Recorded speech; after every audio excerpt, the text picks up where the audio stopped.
નમસ્કાર દર્શક મિત્રો, વડોદરા ટુડે ન્યૂઝમાં આપનું સ્વાગત છે।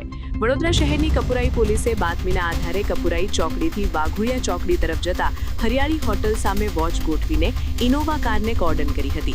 ગાડી ભગાડવાનો પ્રયાસ થતા પીછો કરી આજવા ચોકડી પાસે કાર રોકાવી તપાસ કરતા તેમાંથી ગેરકાયદેસર વિદેશી દારૂ અને બિયરનો જથ્થો મળી આવ્યો હતો। પોલીસે રવિ મધુભાઈ મરમલ અને મેહુલભાઈ શાર્દુલભાઈ સાંભળની ધરપકડ કરી છે। આ કાર્યવાહીમાં દારૂ, બિયર, 2 મોબાઈલ અને 10 લાખની ઇનોવા કાર મળીને કુલ રૂપિયા 10,94,764નો મુદ્દામાલ જપ્ત કરવામાં આવ્યો છે, જ્યારે દારૂ મોકલનાર નેપાલને વોન્ટેડ જાહેર કરાયો છે।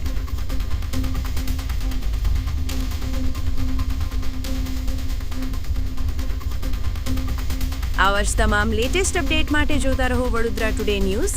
નવું વર્ષ એટલે કે વિક્રમ સંવત 2082ના શરૂઆતથી વડોદરા ટુડે ન્યૂઝ ચેનલના ગુજરાત રાજ્યના તમામ શહેરના, તાલુકા, જિલ્લાના દર્શક મિત્રોને ખાસ વિનંતી કે અમારા વડોદરા ટુડે ન્યૂઝના તમામ સમાચાર જોવા માટે હવે અમારા ફેસબુક, યુટ્યુબ, ઇન્સ્ટાગ્રામના પેજને લાઇક કરો, શેર કરો, સબસ્ક્રાઇબ કરો અને કોઈપણ સમાચાર અને જાહેરાત અને તમારા વિસ્તારમાં કોઈપણ જાતની ગેરકાયદેસર પ્રવૃત્તિઓ ચાલતી હોય અને ભ્રષ્ટાચારની પોલ ખોલવી હોય તો અમારા વોટ્સએપ નંબર 9687328624 અથવા તો 9687906224 પર સંપર્ક કરવા વિનંતી।